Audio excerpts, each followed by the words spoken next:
Okay, this is the next episode of my second book, Losing Touch with Reality. It's the second in my series, Life Beyond Silence. The first book in the series is not a victim, a survivor. Life Beyond Domestic Violence and Rape, which can be found at Amazon in ebook form and then paperback. The reason I started doing the podcast on the books that I did, it kind of gives me another avenue in which to allow listeners to ask me questions, to make comments, and if you do so, I will do my very best to answer them. The second book in my series, which is the podcast that I'm now doing, is basically a continuation of my story. I've lived through so much. It feels like I've basically started my life over a million times. That's what it feels like. But let's get back into it. So, in the last episode, I had said that after not knowing where Phil was for about 2 weeks, I finally got word to him in some way,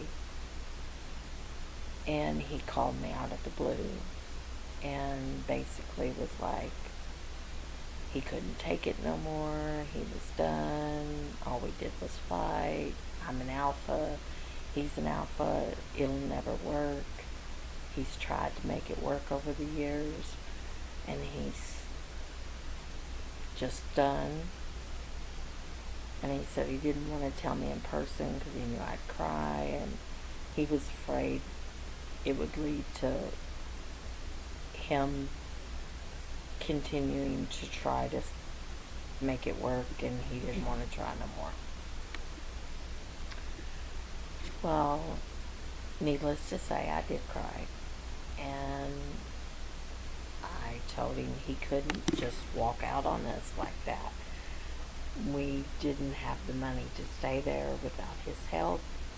I didn't know what I was going to do, and I told him about the guy that came over and gave me $1,000.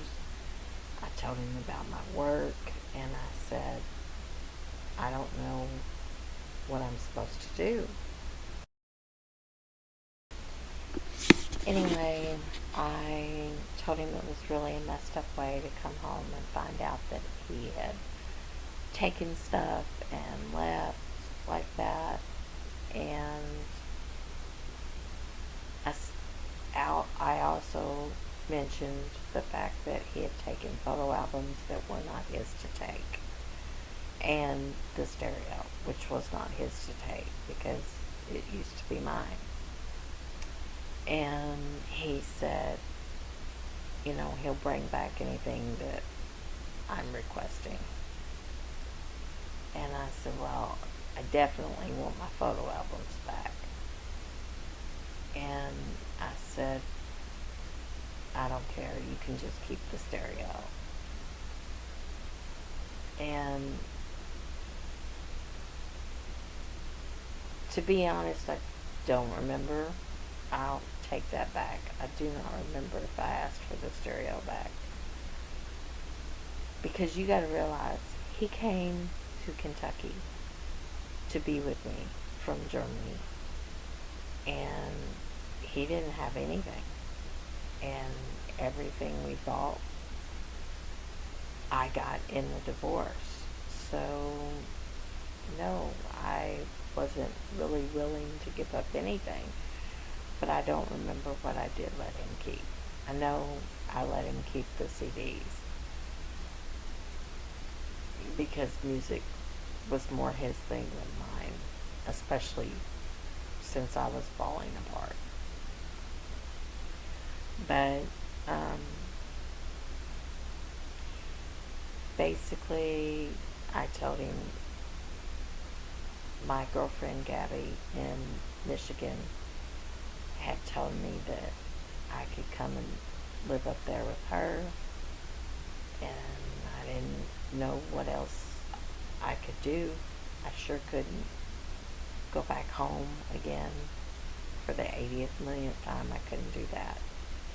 And he was like, well, if you want to go up there and you help with getting the truck and stuff, I will drive you all the way to Michigan. Will that suffice? And looking back, I remember that I took him up on that because, I mean, we were already divorced. And I had no hold on him. But it was tearing me apart. And in order to get him to come there and help me, which he knew how much I needed that, that's all I could do at that very moment. And the decision was made to do that. I quit my job. I took care of trying to get everything situated. And I begged him when he came in person. I begged him to rethink it. I asked him if he was having an affair, where he was staying, all those kinds of questions. And I got no good answers. Basically, he lied again and was like, I'm not going to tell you where I'm staying, but no, I'm not, running off with some woman. He basically just lied because years later, not even years, more like a year later, I learned, yes, Jennifer from the paintball place, who had been working with him for however long, she was the one that had told me she didn't know anything. But yeah, he was staying at her house. She had kicked her husband out and was getting a divorce from her husband and had moved him in. And I learned later that yeah, that was hard, because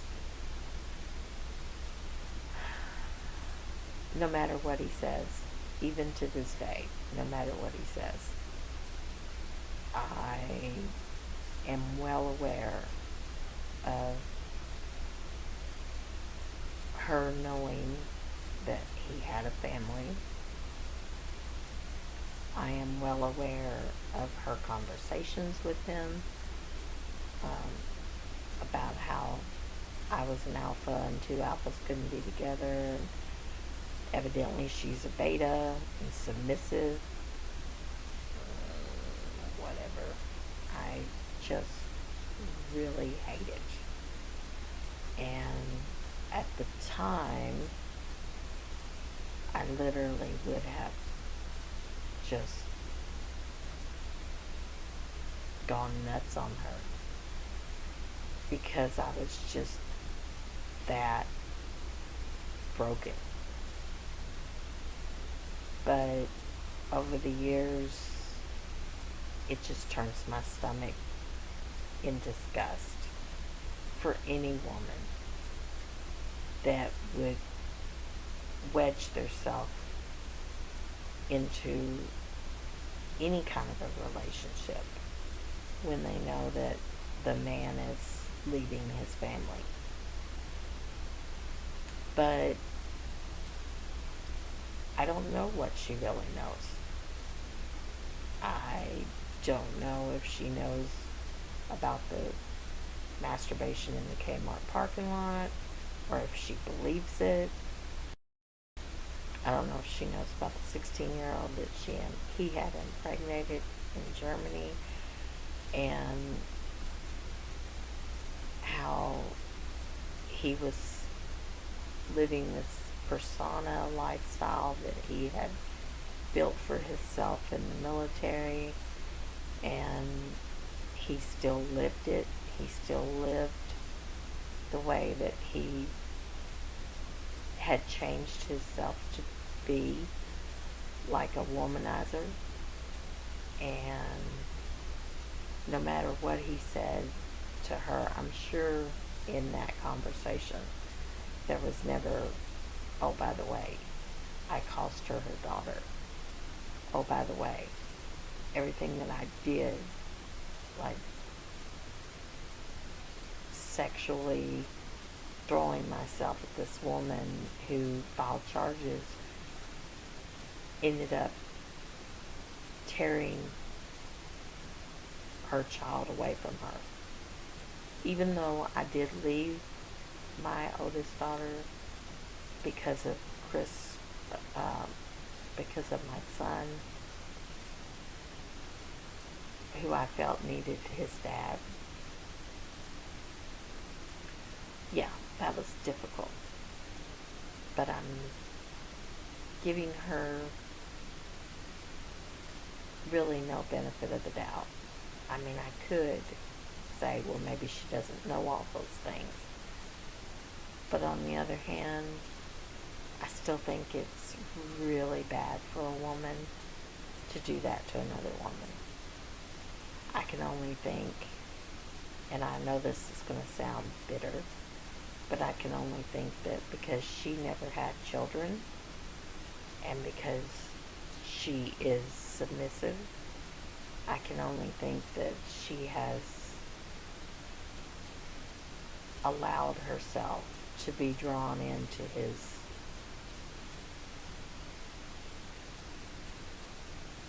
world, I guess. You know, this is kind of getting off track, but I watched a series tonight that is new and is out there called Betrayal, the Perfect Husband. And there's a few similarities with Phil. The lies, the cheating, the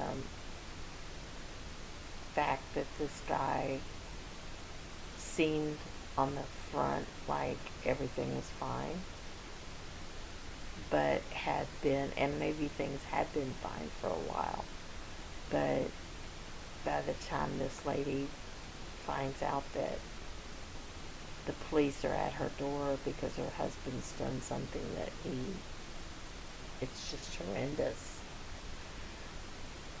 she just can't fathom that he would do anything, and surely it has to be something's wrong with this picture. And then she finds out, no, there's not anything wrong with this picture. He's definitely that low of a person. And that made me think of Phil. So yes, I highly recommend that series. If I think it's playing on Hulu right now. By the way, just want to throw this in. I have 2 YouTube channels. One is on movie and TV reviews, and one is on relaxation and travel videos. I started them a couple years ago, and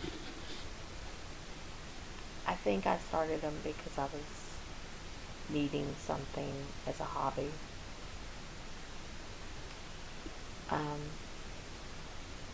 And then this podcast even is on another one of my YouTube channels, but it's more so an outlet.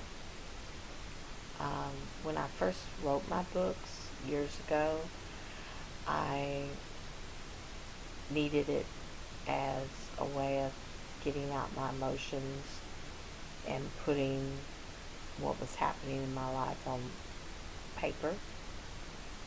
And then I eventually, after I was published, I eventually went back and self-published on Amazon. And actually the podcast you're listening to now and the third book in the series have not even been put up on Amazon as of yet. I felt like the podcast would give me a motivation to do that.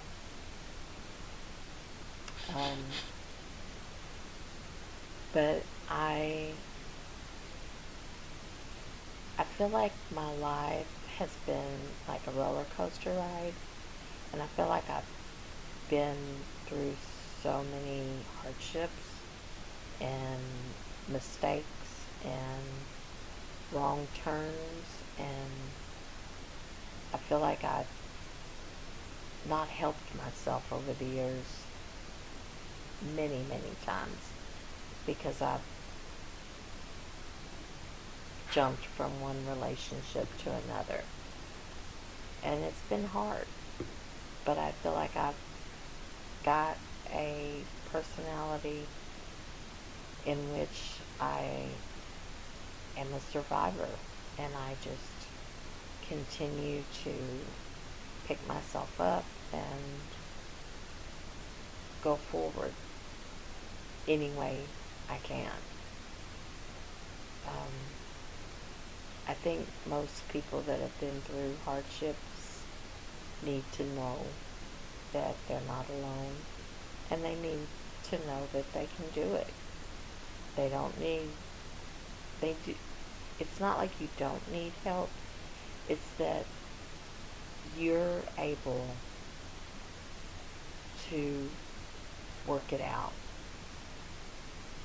And I think they don't know that. I was told that many, many years.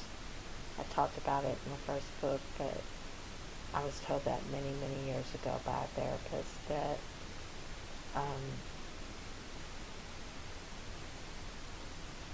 if you're in a situation and it's not where you want to be in life, you're the one that can fix it. And you're the one that knows what you want. So just make a plan and see it through. And, you always hear people that are immigrants that come over to America and they say America's, the land of dreams. You can make it here. You can do what you want here. Freedom is something some countries don't have. And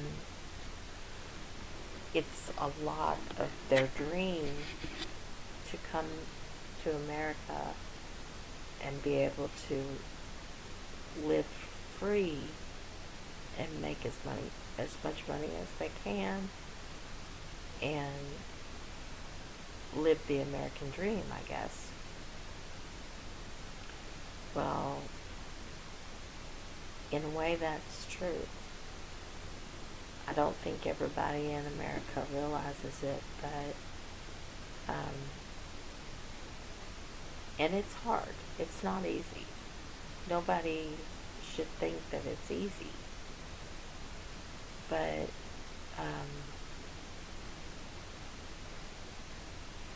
if you're living a life you don't want to live,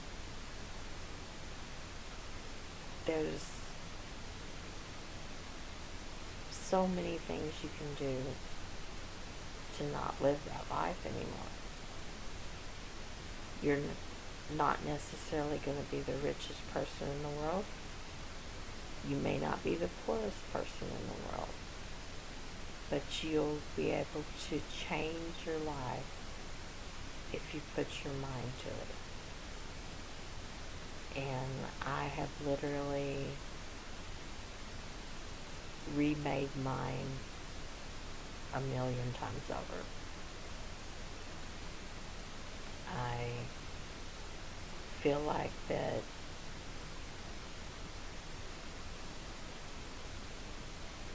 it was really hard to accept that Phil finally had decided that it wasn't good enough just to cheat on me, just to lie to me. But it was really hard to realize that he had jumped and just said, I don't want to do this anymore. And I'll tell you honestly, I think looking back, he didn't want to have kids. He didn't want to have responsibility. Like so many other men in this world, he wanted to be single. He wanted to go out. He wanted to do things. And being a husband and having responsibilities and kids and bills and a wife that worked and then she came home and didn't want to do anything, I think he didn't want that. He missed being the center of attention. He missed being what he was in Germany. A guy who had a lot of people jumping on his bandwagon. And I think he thought that by being with Jennifer, who was getting a divorce and who was going to be single and who was going to have the freedom to follow him around and do whatever he wanted to do, I think he loved that idea. Loved it. And I think she took an interest and nodded her head and smiled at him, and he just loved it. He loved it, thinking that he didn't have to think about money or bills or anything. It was just them two. However, yes, he did drive me to Michigan, and I got up there and I was a basket case. My girlfriend was my saving grace again, because Gabby was, she was married. She had a big enough house to let us chill there for a little bit. She got me a job, and really we were fixing to get me a place to stay. And I kind of saw how her life was pretty rough around the edges. And I saw how the town itself where she lived was pretty rough around the edges. And I didn't want my kids to be there, and I didn't want to be there. I wanted to be somewhere safer and somewhere more what we were used to.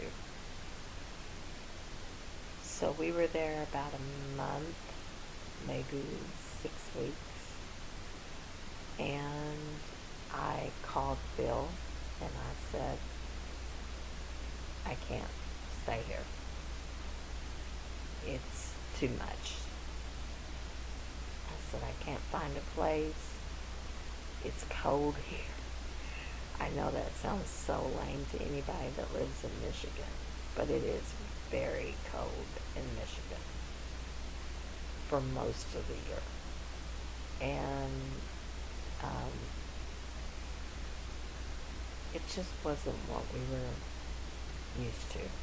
And even my middle daughter had wanted to go back south. And I totally agreed with her. Let's turn around and go back before we get too caught up here. And I got Phil to come and get us. And he did. He came and got us. He said, "What are you going to do?" And I was like, "I don't know. But I'll figure it out. But I need you to come and get us." And I don't know what I would have done if he hadn't. But he did. He came and got us, and we loaded up just everything again, and we went back to Alabama. And I put my stuff in storage, and I had talked to my father on the phone, and he said, "Well, I can give you enough money that you can stay at a long-term hotel until we can figure out something." And he did. He was amazing at that very moment. And he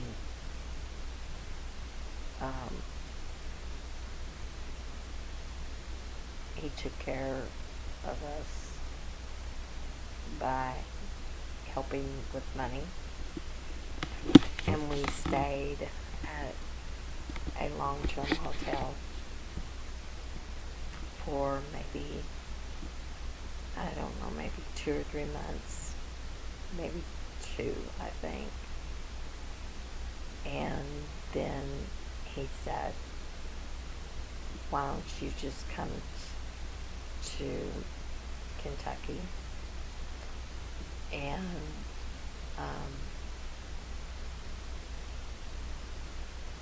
I did. I went to stay in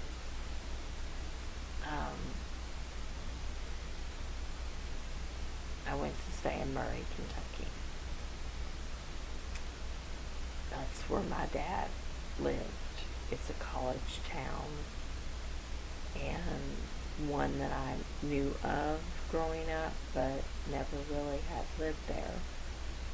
And we got there, and we found a place, and I think by then, I think Michigan helped, because I think when I left, after Phil left me, when I had left Alabama and gone to Michigan, I think I kind of got over him somewhat. And then by the time we got back to Alabama, I had realized he was done. And it was just trying to figure out what we were going to do then, because I'd already lost my job, and I didn't even know if I wanted to stay in Huntsville, because staying there would just cause problems, because Phil would be around, and he had no rights to my son. We had already deducted that when we got a divorce. So I was pretty upset at the whole way he left. So I just wanted to put it behind me and move on as best I could. So I think by the time we got to Murray, which my dad had come down and driven the truck to Murray, but I think by then I was pushing forward and putting him behind me. And my middle daughter was very happy that we were in a college town and she could get back in college. And she quickly made friends, and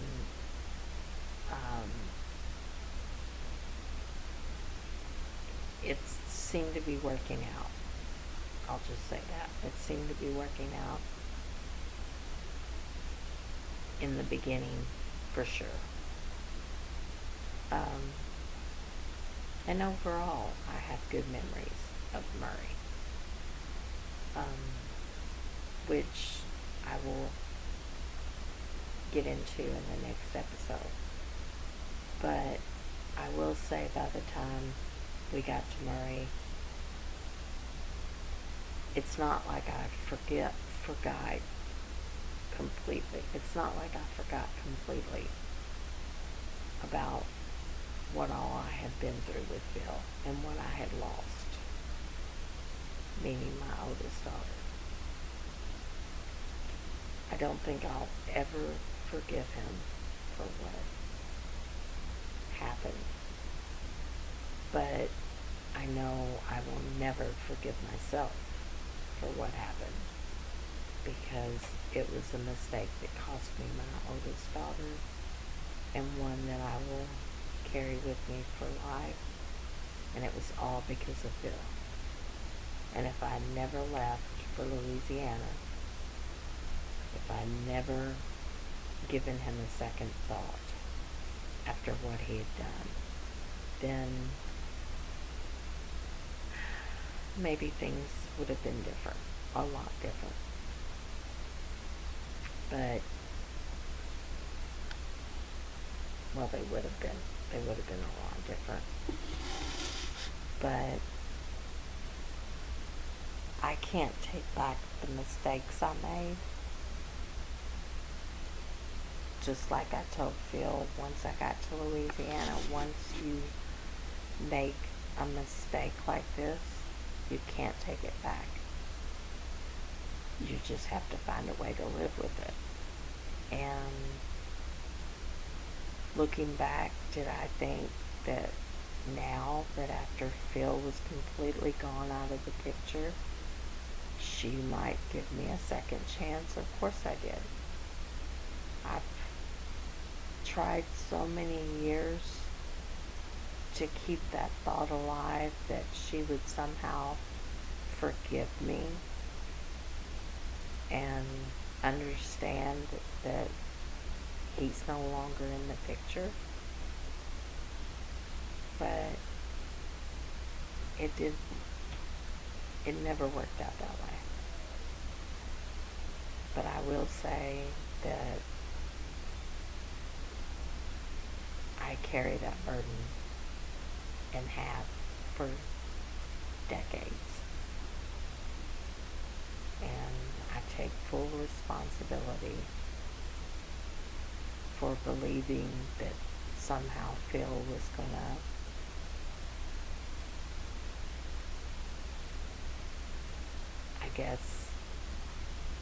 stand by what he said, which is that he was sorry and he would never hurt me. But it's hard to trust people more and more as the years have gone by. If you've listened to my first podcast with the first book, and now you're listening to my second, and we haven't even gotten to the third yet, you'll understand how come I'm so broken and how come it's hard for me to trust what anybody says. It just is. Okay, I'm going to leave it here for now and I will get back to it later. Thanks for listening.